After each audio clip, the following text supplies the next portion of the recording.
IPL 2026లో భారీ అంచనాలతో అడుగుపెట్టిన కోల్కతా నైట్ రైడర్స్ ఫస్ట్ హాఫ్లో 0గా మిగిలి సెకండ్ హాఫ్లో మాస్ కంబ్యాక్ ఇచ్చింది. తొలి 6 మ్యాచ్ల్లో కనీసం ఒక్క మ్యాచ్లో కూడా గెలవని కోల్కతా ఆ తర్వాత హ్యాట్రిక్ విక్టరీలతో ఆఖరి 7 మ్యాచ్ల్లో 6 విజయాలు సాధించింది.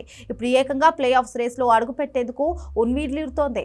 ఐపీఎల్ 2025 మినీ వేలంలో భారీ పల్స్తో మంచి ప్లేయర్లను కొనుగోలు చేసిన కోల్కతా నైట్ రైడర్స్ సీజన్లో మాత్రం దారుణంగా విఫలమైంది. ముంబై ఇండియన్స్తో మొదలైన ఓటమి గుజరాత్ టైటాన్స్ వరకు కొనసాగింది.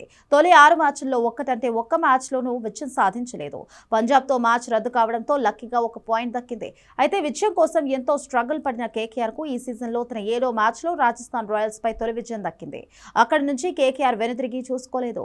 లక్నోతో జరిగిన హై వోల్టేజ్ మ్యాచ్లో సూపర్ ఓవర్లో విజయం దక్కించుకుంది. సన్ రైజర్స్ను వాళ్ళ హోమ్ గ్రౌండ్లోనే ఓడించి రివెంజ్ తీర్చుకుంది. ఢిల్లీని 8 వికెట్ల తేడాతో చిత్తు చేసింది.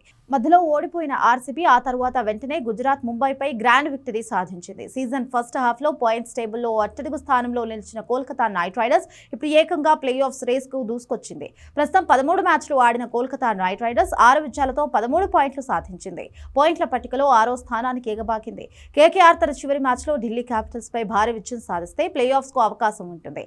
అదే సమయంలో పంజాబ్ కింగ్స్, రాజస్థాన్ రాయల్స్ జట్లు తమ చివరి మ్యాచ్లో ఓటమి పాలవ్వాలి. మరి కేకేఆర్కు అదృష్టం కలిసి వస్తుందో లేదో చూడాలి.